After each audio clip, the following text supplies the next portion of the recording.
नमस्कार। देखिए पांचवा का तीसरा। ये देखिए क्या एक्स घाते तीन यानी त्रिघात बहुपद का गुणनखंड कैसे करना। देखिए सबसे पहले मानेंगे माना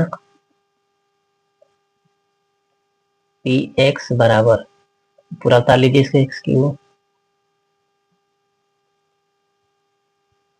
ठीक है, अब यहाँ से इसको पूरा उतार लीजिए। अब देखिए अचर पद क्या है 20। ठीक 20 अचर पद भी विभाजित होगा किससे किससे। देखिए एक से कट जाएगा, दो से, चार से, पांच से, 10 से, 20 से। ठीक है, यानी एक्स का मान क्या क्या रखेंगे, एक माइनस एक, दो माइनस दो, चार माइनस चार, पांच माइनस पांच, ऐसे रख लेंगे। ठीक है, तो इनमें से कोई एक ऐसा मान लेना जिस पर क्या आ जाए, शून्य आ जाए। क्या आ जाए, शून्य। ठीक है, तो बारी बारी से एक रखेंगे, माइनस एक, दो, ऐसे रखते जाएंगे। ठीक है, तो मैं रख कर चेक कर लिया तो एक पे जीरो नहीं आएगा, माइनस एक पाएगा। आप भी ऐसे रख के चेक कर लीजिएगा रफ कार्य में। ठीक है, तो हम माइनस एक रखते हैं, तो एक्स बराबर माइनस एक रखने पर, तो देखिए जहां जहां एक्स माइनस एक रखेंगे तो पी एक्स का मान माइनस एक हो गया। ठीक है, समझ में आ रहा है। तो देखिए एक्स क्यूब है तो माइनस एक का क्यूब, 13 एक्स स्क्वायर है तो माइनस एक का स्क्वायर, 32 एक्स तो 32 गुणे माइनस एक और प्लस 20। कोई दिक्कत, माइनस एक का क्यूब माइनस एक आएगा क्योंकि बीस सम में क्या होता है, माइनस होता है। स्क्वायर है सम में यानी प्लस में हो जाएगा, 13 कम 13 हो जाएगा प्लस में। देखिए प्लस माइनस माइनस, 32 से कम 32, ये प्लस 20। ठीक है, मोड मास का नियम पता ही आपको, पहले जोड़ते हैं 13 और ये क्या है आपका 20, कितना हो गया 33, 32 माइनस एक ये हो गया आपका माइनस 33, माइनस 32 माइनस एक माइनस 33 हो जाएगा। अब ये 33 33 जीरो हो गया यानी शून्य आ गया, तो लिखेंगे इसलिए अब शून्य आ गया चुका है। ठीक है, तो लिखेंगे चिन्ह बदल के, देखिए माइनस एक रखे हैं तो प्लस करेंगे, एक्स प्लस एक, पी एक्स का एक गुणनखंड है। चिन्ह बदल के, अब कोई पूछे कौन सा नियम तो लिख लेना गुणनखंड, गुणनखंड प्रमेय से। ठीक है, ये लिख लीजिएगा, गुणनखंड प्रमेय से लिख लीजिएगा। ठीक है, अब देखिए एक्स प्लस वन है तो लिखेंगे अब एक्स प्लस वन। ठीक, बहुपद उतार लीजिए,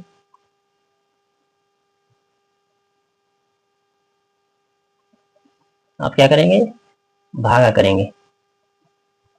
ठीक है देखिए घात में तीन है यहाँ एक है, कितना कम है, दो, घात में दो, गुणा करिए, इसमें इसमें गुणा कर लीजिए। घटाते समय चिन्ह क्या आता है, बदल जाता है प्लस है तो माइनस, प्लस है तो माइनस। 13 में से घटेगा आपका 12 एक्स स्क्वायर, ऊपर से क्या होता रहेगा 32 एक्स उतार लीजिए। देखिए गुणांक में क्या है 12 तो प्लस 12 हो गया, एक्स दो है इसमें एक है तो एक कम है तो गुणा कर लीजिए। अब 12 एक्स स्क्वायर, 12 कम 12 एक्स, चिन्ह बदल लीजिए, प्लस है तो माइनस, प्लस है तो माइनस, कट गया 32 में 12 घटाइए 20 एक्स, ऊपर से क्या होता रहेगा 20, गुणा क्या है 20 तो 20 उतार लीजिए।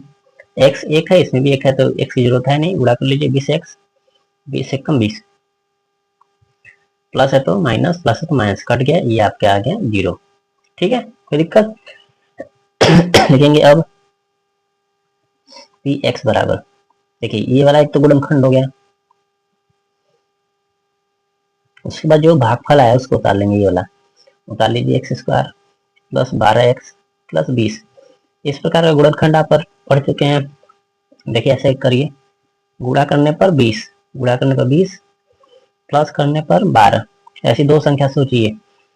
ठीक है, तो क्या हो जाएगा 10 प्लस 2, 10 दो 12, 10 गुना के 20, 10 दो पे सवाल लगेगा एक्स प्लस एक एक्स स्क्वायर, 12 को 10 प्लस 2 ऐसे लिख देंगे, एक्स प्लस 20,